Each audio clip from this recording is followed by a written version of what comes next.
Hoy vamos a ver lo que es soteriología y escatología, es decir, la salvación y el fin de los tiempos a la luz de Segunda de Pedro. Por lo tanto, vamos a estar yendo y viniendo. Les invito a ser muy ágiles y estaré usando la Reina Valera 60 en esta mañana.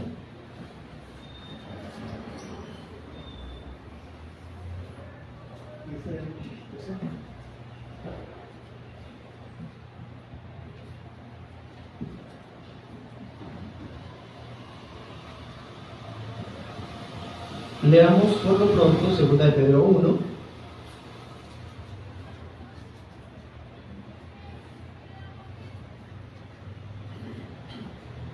versículos. Bueno, vamos a leer varios del capítulo 1. Versículo 1 dice: Simón Pedro, siervo y apóstol de Jesucristo, a los que han alcanzado por la justicia de nuestro Dios y Salvador Jesucristo una fe igualmente preciosa que la nuestra. 3. Como todas las cosas que pertenecen a la vida y a la piedad nos han sido dadas por su divino poder, mediante el conocimiento de aquel que nos llamó por su gloria y excelencia. 5. Ustedes también, poniendo toda diligencia, por esto mismo añadan a su fe virtud, a la virtud conocimiento, al conocimiento dominio propio, al dominio propio paciencia, a la paciencia piedad, a la piedad afecto fraternal y al afecto fraternal amor. 11. Porque de esa manera les será otorgada amplia y generosa entrada en el reino eterno de nuestro Señor y Salvador Jesucristo. Y el verso 9: Pero el que no tiene estas cosas tiene la vista muy corta, es ciego, habiendo olvidado la purificación de sus antiguos pecados. Amén.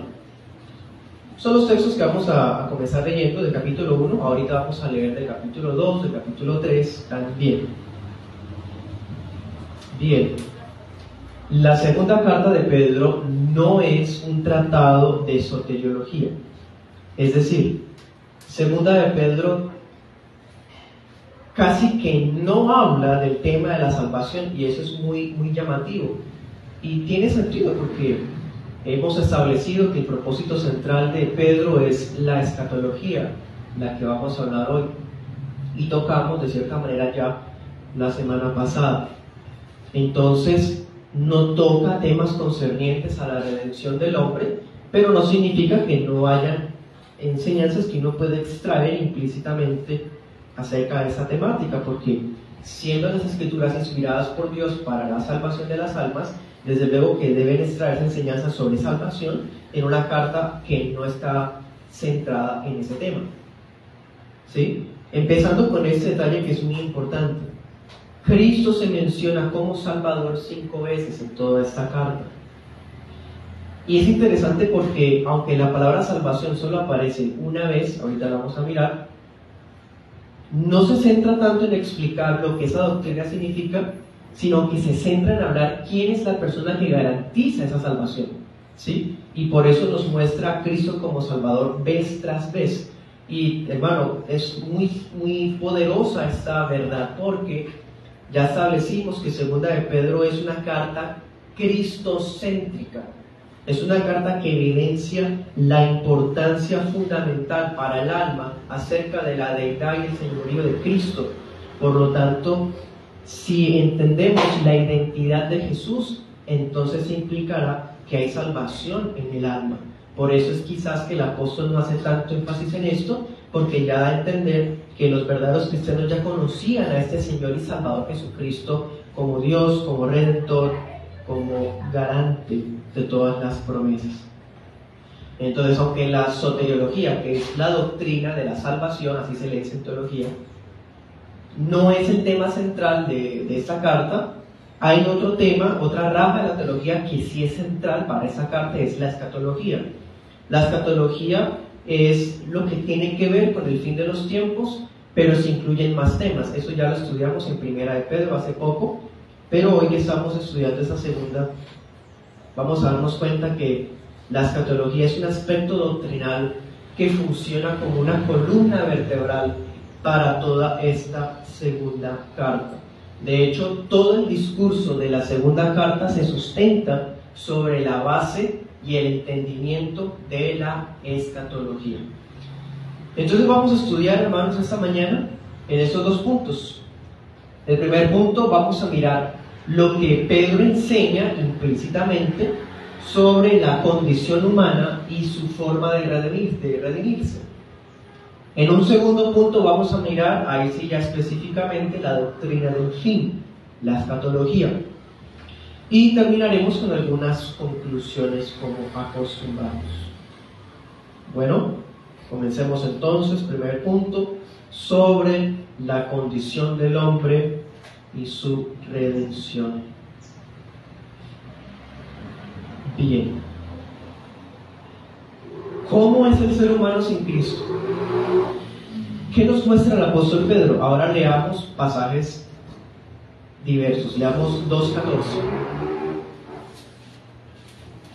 Dice, hablando aquí de los falsos maestros: tienen los ojos llenos de adulterio, no se sacian de pecar, seducen a las almas inconstantes, tienen el corazón habituado a la codicia y son hijos de maldición. Bueno, el apóstol Pedro no nos habla, como ya les he estado diciendo, acerca de la condición del alma antes de Cristo, ni tampoco de la salvación como tal, pero los falsos maestros vienen funcionando como un cuadro vívido de lo que es alguien sin Cristo, ¿sí? Los falsos maestros son el ejemplo por excelencia de cómo es la vida de una persona inconversa. Aunque el pasaje aquí está hablando del falso maestro, desde luego, podemos ver aquí también reflejada en cierta manera la vida de alguien que no es cristiano. Sus ojos están llenos de adulterio, no se hartan de pecar, están habituados a la ambición y quieren atraer a otros a su forma de vivir. Esa es la vida de un inconverso, ¿sí?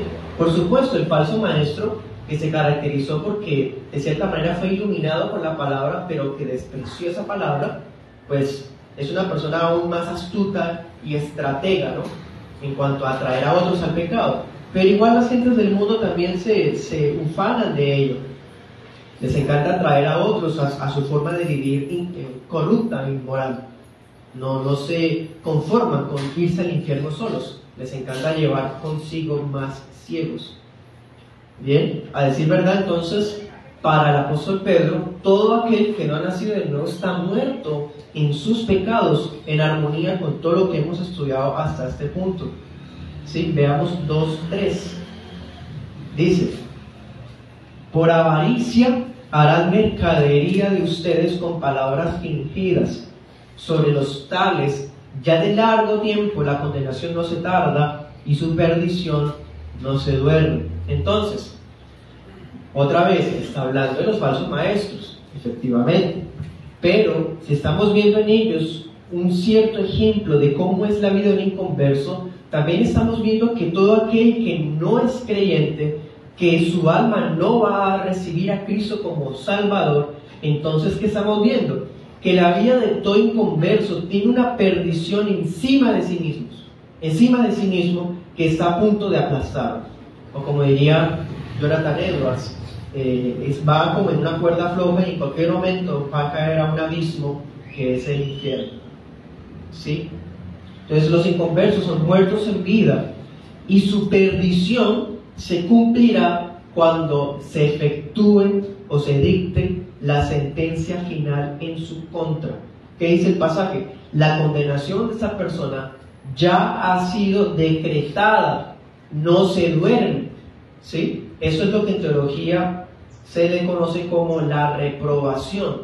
Las personas que no van a salvarse están reprobadas, su condenación ya está dictada de largo, no se duerme, ¿sí? Y alguno puede objetar con un corazón humanista, porque todo corazón corrupto es humanista, y decir que pues es injusto, porque entonces si ya está decretado no tiene escapatoria. Pues hermanos, no es tan injusto realmente, no es injusto, porque esa persona se deleita en su pecado.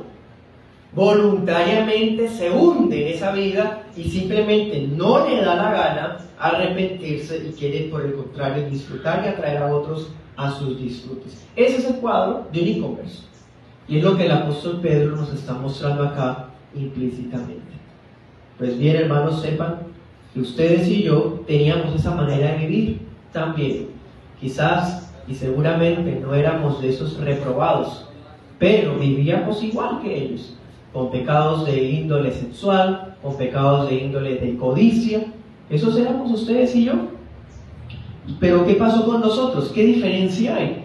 Que la gracia de Dios nos alcanzó mediante Cristo Jesús y nos lavó de esos antiguos pecados. O sea, son pecados que sí cometimos antes de Cristo, pero cuando conocimos el Evangelio, esos pecados fueron quitados de nuestra vida por su sangre. Miren 1:9. Aquí cuando el apóstol, pero eso lo leímos ahorita, ¿se acuerdan? El apóstol está diciéndoles que deben crecer espiritualmente, porque si no lo hiciéramos, entonces como si estuviéramos olvidando que fuimos, ¿qué dice? Limpiados de nuestros antiguos pecados. O sea, Cristo purificó esa condición de vida que teníamos en común con los falsos maestros, ¿sí? Entonces, mientras hay algunos en los cuales hay un decreto de perdición, de condenación, hay otros a los que la gracia de Dios los alcanzó y les mostró al Salvador, Jesucristo, ¿sí? Esas personas se les conoce como un remanente, ese remanente que fue purificado de sus pecados, que llevaba una vida de inmoralidad y de pecado igual que los demás, ¿sí? Y precisamente eso prueba que no fueron escogidos por ser mejores, porque eran igual o incluso peores, porque la palabra dice que lo más vil y lo más despreciado, ¿cierto? O sea que pudieron llegar a ser hasta peores que los que no se van a convertir, pero Dios en su gracia le plació mostrarnos a Cristo y purificarnos de nuestros pecados. Entonces esto es lo primero que ocurre cuando nuestra alma es redimida, la purificación de nuestros pecados. ¿Qué más ocurre? Leamos 3:1. Dice: amados, esta es la segunda carta que les escribo, y en ambas despierto con exhortación su limpio entendimiento. Purificados de los antiguos pecados, ¿y qué más dice? El entendimiento fue limpiado. Es decir, el que ha nacido de nuevo, su forma de ver la vida también es transformada, su mente. Eso ocurre en la regeneración de las almas. Dense cuenta, no es el propósito de Pedro enseñar estas doctrinas, pero implícitamente aquí está. Todo esto porque tiene armonía con lo que enseña el apóstol Pablo y está en otros lados de las Escrituras. En la regeneración fuimos purificados del pecado y limpiados en nuestras mentes. ¿Y qué más? 2:21.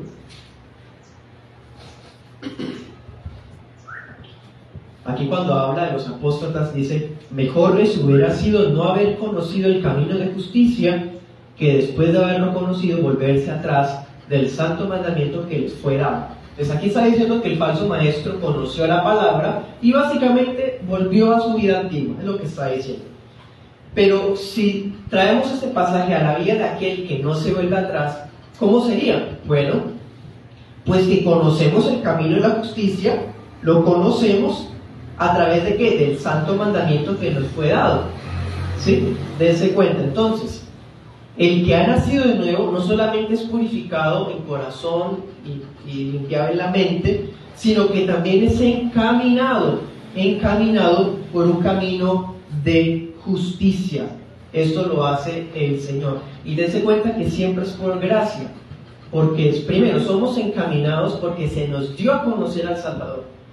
Nosotros no lo buscamos, Él vino a nuestro encuentro. Y por otro lado dice, el mandamiento que les fue dado. Tampoco buscamos el mandamiento, nos fue dado. Bien. Pues hermanos y amigos, esa es la condición de todos los que son cristianos actualmente. Éramos igual que los demás, pero el Señor nos rescató a través de esos 3 episodios Realmente son más cosas, pero el apóstol Pedro solamente menciona estas. ¿Sí? Pero ¿qué pasa? Así como hay reprobados cuya condenación no se tarda, hay personas a las que se les conoce como escogidos. Y hay muchos escogidos que todavía no conocen a Cristo. Pero el hecho de que son escogidos significa que tarde o temprano se les va a presentar el Evangelio del Salvador y Dios Jesucristo. ¿Sí? O sea, existen escogidos por Dios que aún se hallan en el mundo. Existen escogidos de Dios que se encuentran engañados por la falsa doctrina, por el pecado. ¿Sí? Y a causa de ellos, dense cuenta, esta va a ser la primera vez y única que aparece la palabra salvación. 3:15, ¿cómo dice? Y mire que está pensando es en ellos. Dice, tengan entendido que la paciencia de nuestro Señor es que para salvación. Y esa es la única vez que aparece esa palabra en el libro. Para salvación. Pero ¿para salvación de quiénes? De los escogidos. Eso usted lo puede ver en el versículo 9 y el versículo 9. Ya ese versículo lo tocamos brevemente en la semana pasada, comprobando que sí está hablando de los escogidos. ¿Sí? O sea, a causa de ellos, de aquellos que todavía no han conocido el Evangelio, pero por la elección Dios sí se los va a dar a conocer. A causa de ellos es que la segunda venida de Jesús se ve demorada. Es por ellos, pensando en ellos. Y ojo con esto, no vaya a malentender lo siguiente. El hecho de que haya gente escogida no significa que ya son salvos. Porque por ser escogidos es que necesitan el Evangelio para ser salvos. Sino que el hecho de haber sido escogidos desde antes de la fundación del mundo significa que tarde o temprano van a venir a Cristo para poder ser salvos. ¿Sí? Entonces, la elección se lleva a cabo en la eternidad, cuando escoge Dios a los suyos, pero la salvación se da cuando las personas conocen a Cristo Jesús como Dios y Salvador. Y eso lo vemos a la luz del libro de Pedro. ¿Sí? Entonces, ¿por qué no ha venido Cristo? Porque Dios es paciente para la salvación de esos escogidos que todavía no han conocido a Cristo Jesús. Bien. Además, acuérdense de otro pasaje ahí mismo en Pedro, en el capítulo 3 dice, ¿se acuerdan? Para el Señor un día es como 1000 años, 1000 años como un día. Bueno, el pasaje nos enseña que a Dios no le afecta el tiempo, a la divinidad no le afecta el tiempo. Dios está más allá del tiempo, porque el tiempo es una creación también. Entonces, no es que Dios retarda sus promesas, porque para Él la tardanza no existe. El concepto de tardanza es propio de nuestro afán, de nuestra preocupación, de nuestra ansiedad por estar inmersos en el tiempo, ¿sí? Pero no es que Dios retarde su promesa, sino que demuestra su paciencia para con los escogidos. ¿Bien?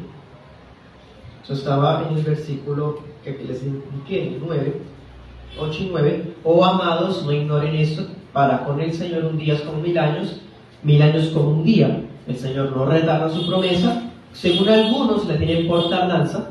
Esos algunos son los falsos maestros. Sino que es paciente para con ¿quiénes? Nosotros. ¿Quiénes somos nosotros? Los amados. ¿Sí? No queriendo que ninguno perezca, ninguno de quiénes, de nosotros. Sino que todos procedan, ¿todos quiénes? Nosotros. Procedan al arrepentimiento. ¿Sí? No, este versículo no puede interpretarse de manera universalista para aquellos que dicen es que Dios quiere que todo el mundo se salve. No, porque entonces interpretarlo así daría a entender que Dios no puede cumplir lo que quiere. Y Dios cumple lo que quiere. Si Él quisiera de verdad eso, todo el mundo sería salvo. Pero no es así. Aquí está hablando de sus escogidos, de su remanente, de su pueblo, de su iglesia. ¿Sí? Y es por ellos que Él muestra su paciencia con este mundo y para que ellos conozcan la salvación. Bien. Cuando ese día llegue, el día en que todos los escogidos conozcan a Cristo y se lleve a cabo la segunda venida de Cristo, la cual es la que se está demorando, desde nuestra perspectiva, ¿no? Bueno, ¿qué va a pasar ese día?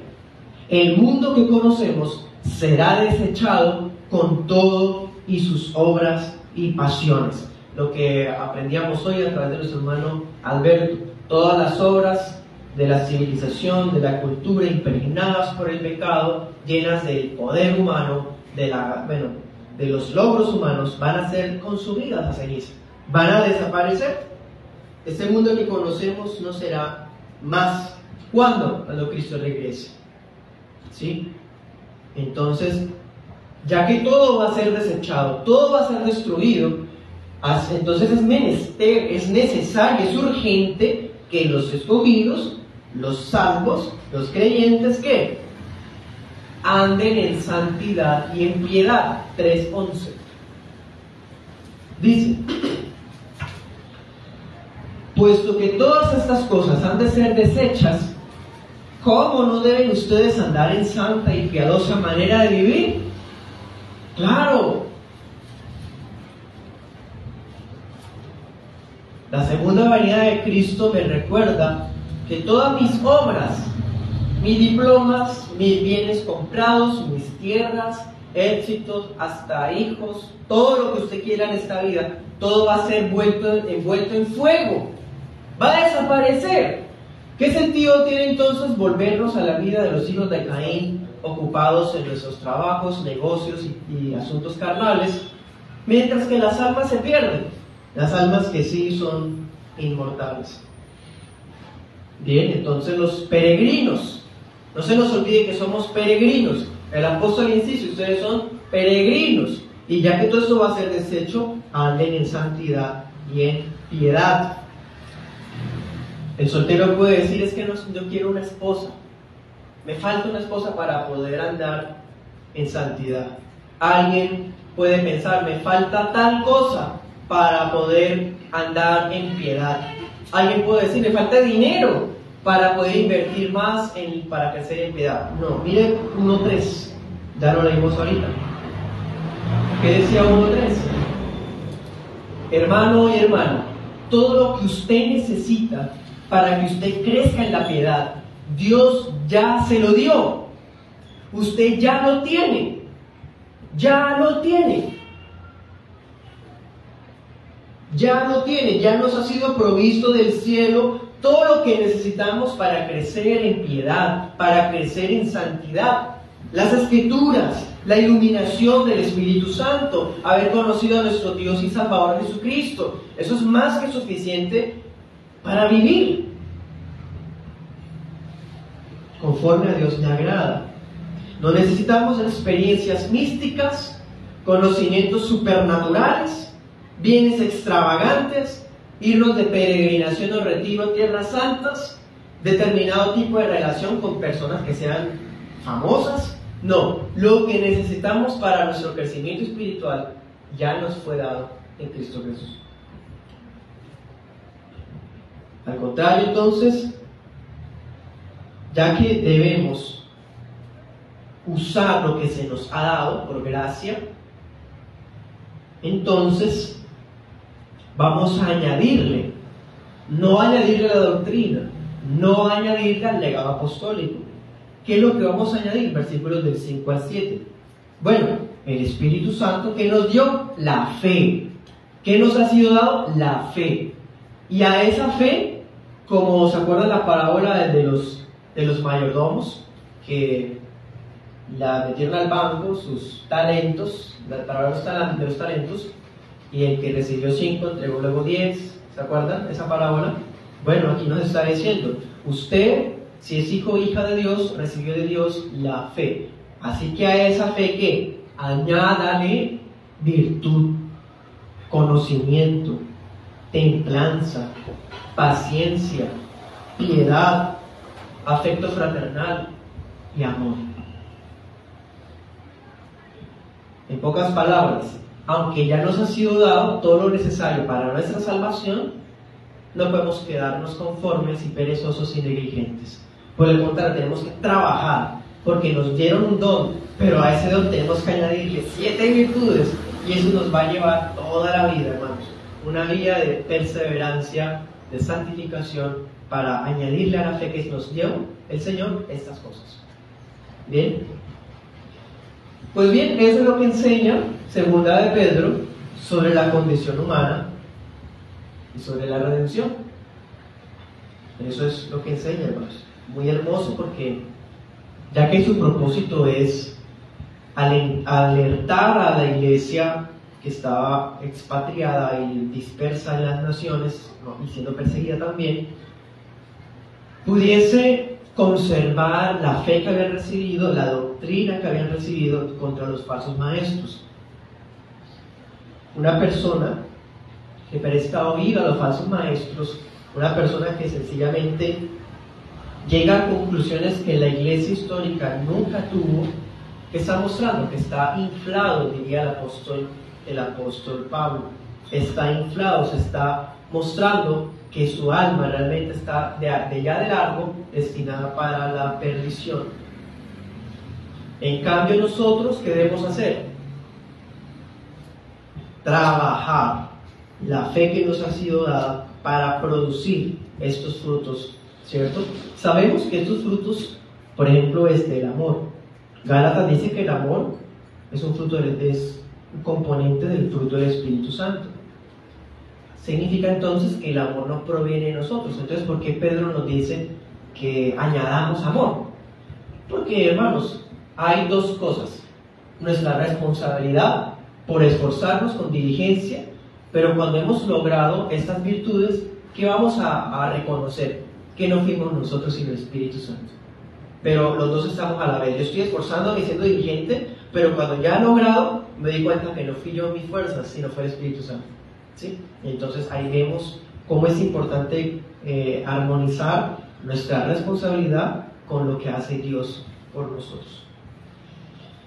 Miremos el segundo punto: la doctrina del fin.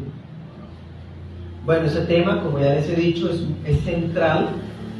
Entonces hay párrafos más extensos dedicados a ello. Leamos 3:7.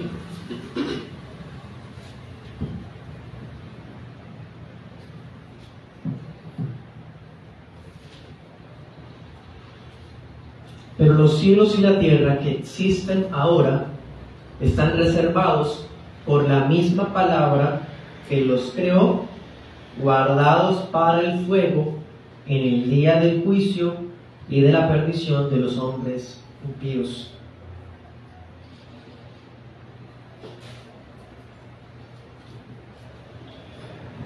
Primera de Pedro, ya la estudiamos.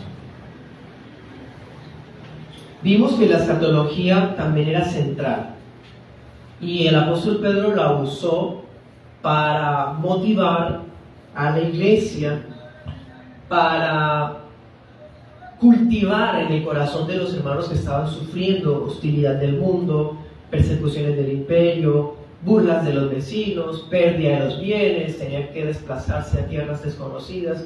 Bueno, el apóstol usó la escatología en esa ocasión para animarlos, para alentarlos, para motivarlos, para consolarlos. Y es maravilloso porque la escatología, lo que es la doctrina acerca del fin de las cosas, no sirve para amarillismos. Su propósito original era alentar y consolar a la iglesia que estaba sufriendo, ¿sí? Pues bien, Primera de Pedro es una prueba de eso. Pero ahora en esta segunda carta, Pedro sigue teniendo en el centro de su discurso la escatología, pero ahora le va a dar otro enfoque. En Primera de Pedro el enfoque era animarlos, motivarlos, consolarlos, fortalecerlos. Pero en esa segunda carta, la escatología sirve como una advertencia muy seria a permanecer firmes, a permanecer dispuestos a crecer en la verdad. Démonos cuenta entonces el doble enfoque que tiene la escatología. Claro, este mundo que conocemos va a ser destruido cuando Cristo regrese. Por lo tanto, si yo estoy sufriendo, contemplar el regreso de Cristo es un motivo de esperanza. Y por otro lado, ver que cuando Cristo regrese todo va a ser consumido y su reino será establecido de manera consumada, entonces servirá para mí como una advertencia para andar en piedad. Entonces funciona de dos maneras la escatología, no solamente para consuelo y esperanza, sino también para advertirnos a no bajar la guardia, a estar alerta, velando, como diría el Señor Jesús en los Evangelios. ¿Sí? Las referencias al fin de todas las cosas son más contundentes en segunda de Pedro, y eso es muy interesante, es verdad. El tema de la escatología es un tema de la adiáfora, un tema que hay muchas ideas, opiniones, hay líneas de pensamiento, escuelas de interpretación, muchas son muy respetables porque tienen sus fundamentos bíblicos e históricos, otras son más privadas y caprichosas, pero de todas maneras es un asunto que podríamos llamar secundario, porque si alguien tiene ciertas creencias sobre la segunda venida que de pronto yo no tengo, no voy por eso a decir que esa persona no es hermano. ¿Me hago entender? En cambio, si una persona niega lo fundamental para la salvación que estamos viendo en Pedro, por ejemplo la deidad de Cristo, el señorío de Cristo, esa persona no es hermano, no es hijo de Dios. ¿Sí? Entonces es distinto, aquí hay cosas fundamentales, hay cosas secundarias, el tema de la escatología es algo secundario, pero a lo que voy es que segunda de Pedro es hasta más claro que Apocalipsis en temas de escatología. Porque si usted revisa o se pregunta, bueno, ¿cómo será cuando Cristo regrese? Y no falta el que acude a Mateo 24, el que acude a los Evangelios cuando dice que la venida del Hijo del Hombre, que los que estén en Judea, que tal cosa. Bueno, no falta el que acude a ese versículo por su sistema de interpretación errado, cuando ese pasaje no está hablando de la segunda venida de Cristo realmente.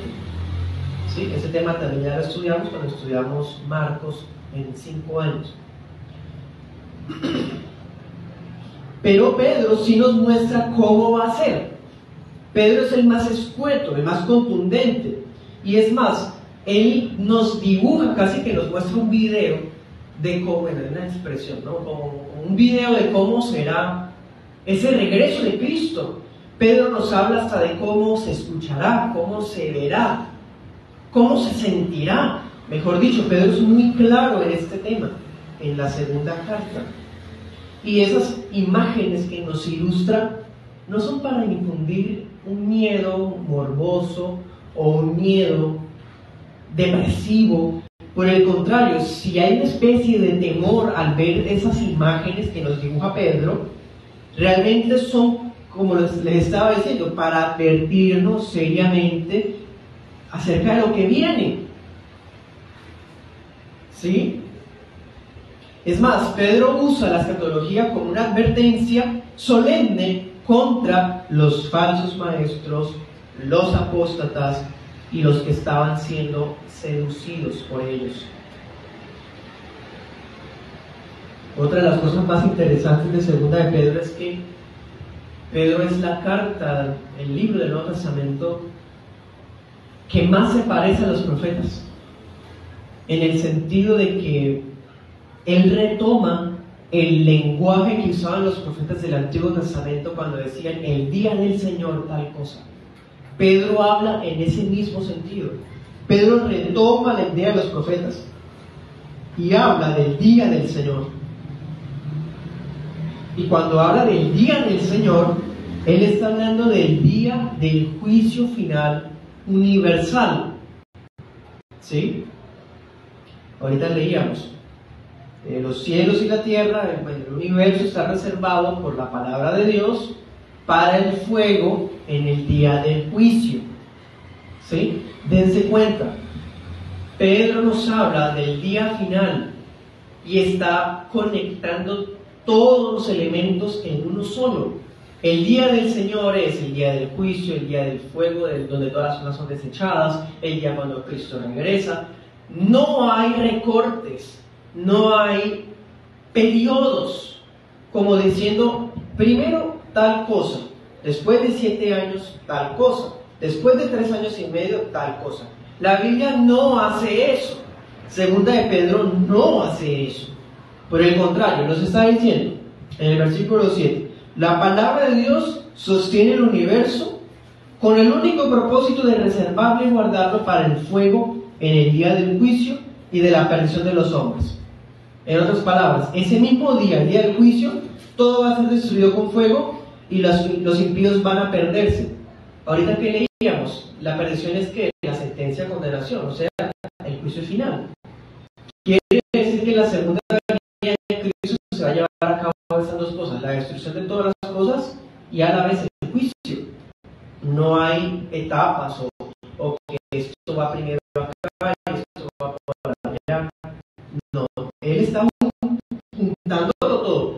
Miren el versículo 5. Tal como ocurrió en un tiempo antiguo. ¿Sí? Él está diciendo, históricamente, Dios ya había hecho un juicio igual en un solo día, como va a ser posteriormente. Vean el versículo 10. Ese día vendrá como ladrón en la noche. Ahí Cristo, el apóstol Pedro está hablando en términos que Cristo también enseñó. Y refiere a que es inminente, a que no sabemos y no se pueden dar ni fechas, ni calendarios, ni aproximaciones. Es un ladrón en la noche, ¿cierto? Versículo 12. Y bien, ese día, cuando Cristo venga como ladrón en la noche, ¿qué va a pasar? Los cielos y todos los elementos serán quemados, dice, fundidos, impresionante, y deshechos. Hermanos, en ninguna parte de la Biblia es tan claro como esto. Acá es la escena más clara de cómo será ese último día.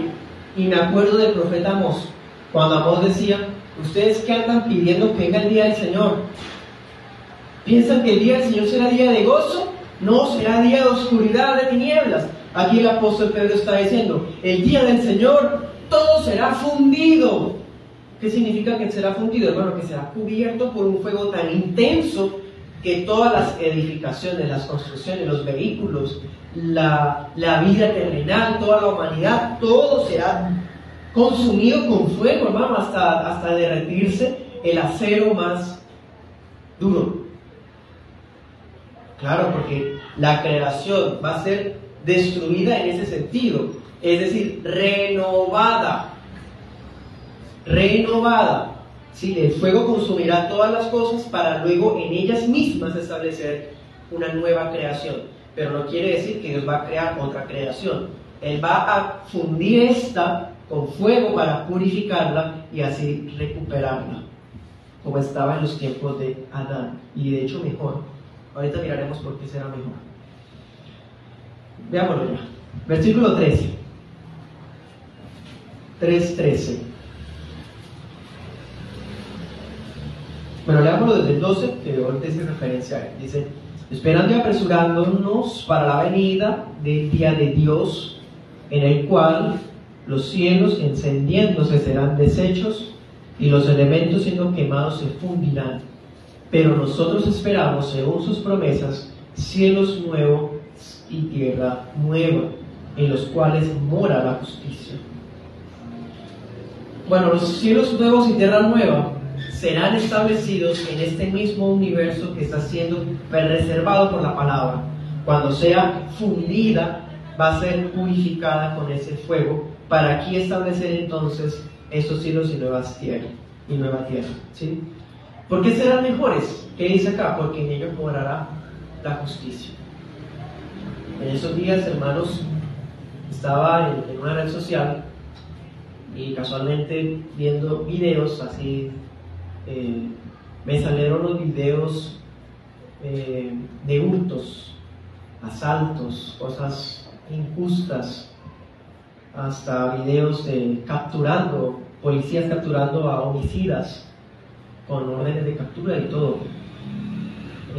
Sentía mucha ira realmente porque, por ejemplo, los policías rompió el protocolo y yo sé que cuando llega la audiencia van a disminuir la pena de ese homicida porque el policía hizo un mal procedimiento.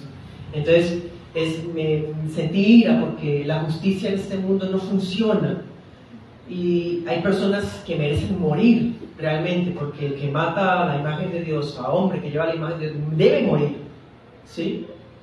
Pero sé que el sistema no cree eso, disfrazado en un amor, en una dignidad humana, que realmente se ha rebajado y se ha hundido.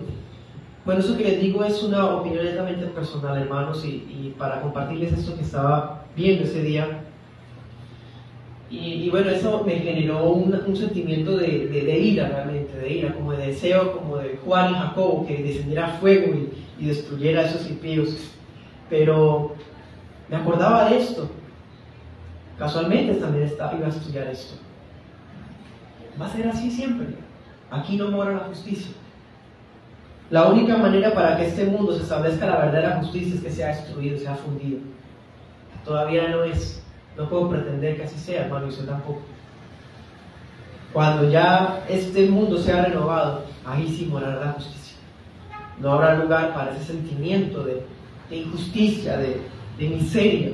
Realmente el Señor estará acá. ¿Bien? Pues bien, la razón principal, porque cuando dice que muera la justicia, tiene un significado más grande. Miren 1:11.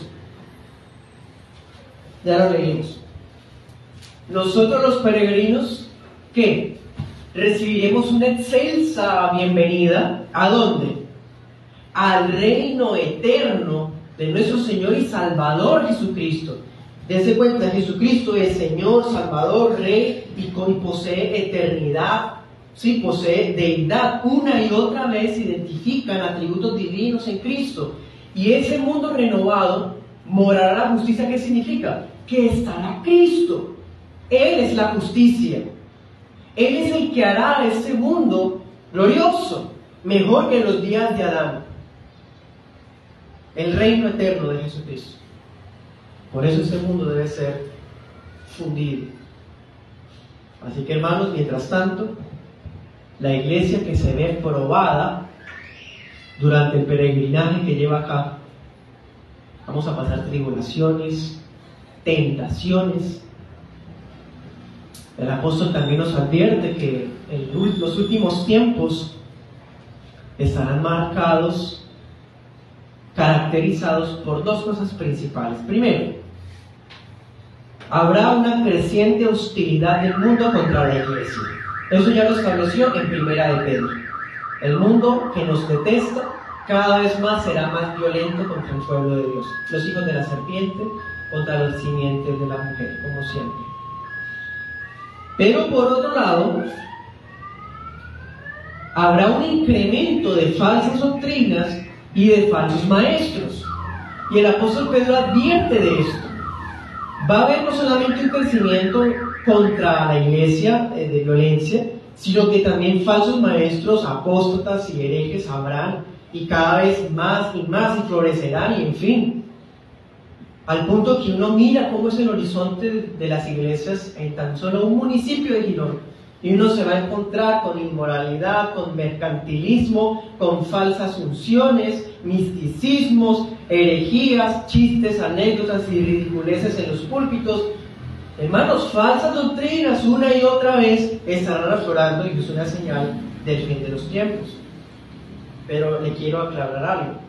No significa que estos sean los últimos tiempos en un sentido cronológico, porque Pedro nos está enseñando, y lo veremos cuando estemos yendo versículo a versículo, que ese tiempo ya había comenzado desde los días de Pedro. Los últimos tiempos no es ahora porque es 2023, y porque es 2023 entonces esos son los últimos tiempos. No, los últimos tiempos comenzaron desde que Cristo ascendió a los cielos. Desde entonces están los últimos tiempos. Y ese tiempo indeterminado de cuando Cristo quiera regresar, ese es los últimos tiempos. En cada tiempo habrá surgimiento de herejías. Primer siglo, los judaizantes, erionitas. Segundo siglo, los gnósticos, los adopcionistas, los etistas. Tercer siglo, los arrianos. Cuarto siglo, los modalistas. Quinto siglo, el movimiento carismático, pero no recuerdo el nombre. Y así cada siglo, hermanos, van habiendo herejías nuevas. Hoy día la nueva era, la ley de la atracción, bueno, todas estas cosas tienen que pasar porque hace parte del fin de los tiempos. Se comenzó desde el primer siglo. Bien. ¿Qué nos compete entonces a nosotros? Acordarnos que estamos en un peregrinaje y por lo tanto hemos de vivir en santificación, ¿sí? Esos eventos no son cosas de un futuro distante, no, la iglesia va a sufrir en cada generación y los falsos profetas seguirán apareciendo en cada generación hasta la venida de Cristo. Para terminar, les digo dos conclusiones. Primera conclusión, 1:16. Dice: nosotros no les hemos dado a conocer el poder y la venida de nuestro Señor Jesucristo siguiendo fábulas artificiosas, sino como habiendo visto con nuestros propios ojos su majestad. Señor de señores. Primera conclusión: el apóstol Pedro prepara al creyente con gran urgencia para la segunda venida de Jesús. Y qué glorioso será que cuando Él regrese nos haya habido multiplicado los talentos. Es decir, que a la fe le añadimos virtud, conocimiento, paciencia, ¿se acuerdan?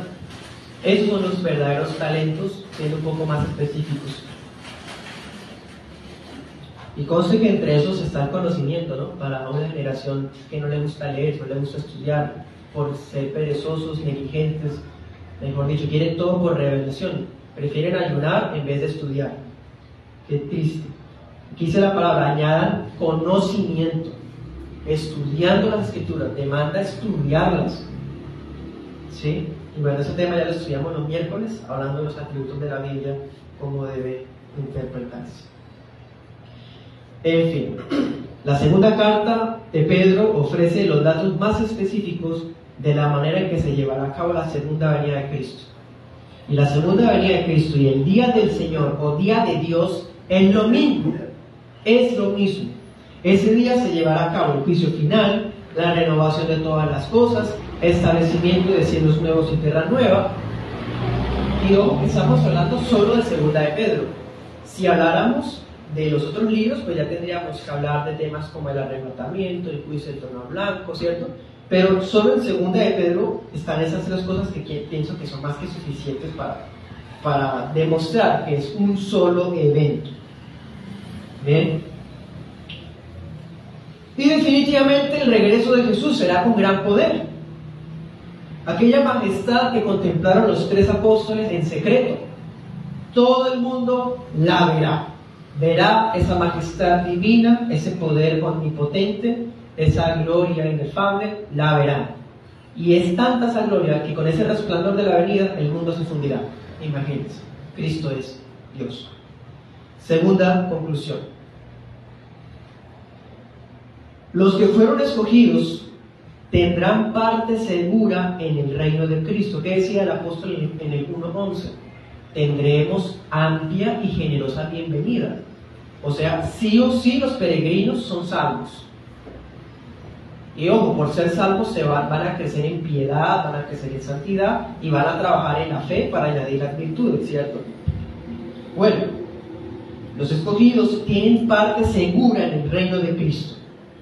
Pero eso, en vez de relajarnos, lo que nos lleva es a procurar con diligencia estar sin mancha y ser irreprensibles para cuando Cristo regrese. 3:14 dice: por lo cual, oh amados, estando en espera de estas cosas, no han sucedido, dice, procuren con diligencia ser hallados por Él, el que va a regresar, el Señor Jesús, que sin mancha e irreprensibles, en paz. Procuremos, hermanos, que cuando llegue ese día nos presentemos como obreros que no tienen de qué avergonzarse, ¿cierto? Para eso nos sirve la segunda venida. Voy a citar al pastor George, abro comillas, dice: cada día que el Señor retrasa su regreso debe ser un día dedicado a vivir de forma piadosa y a servir con diligencia. Cierro comillas. Ciertamente, una sana doctrina, especialmente una sana escatología, se va a traducir en una vida de piedad. Oremos.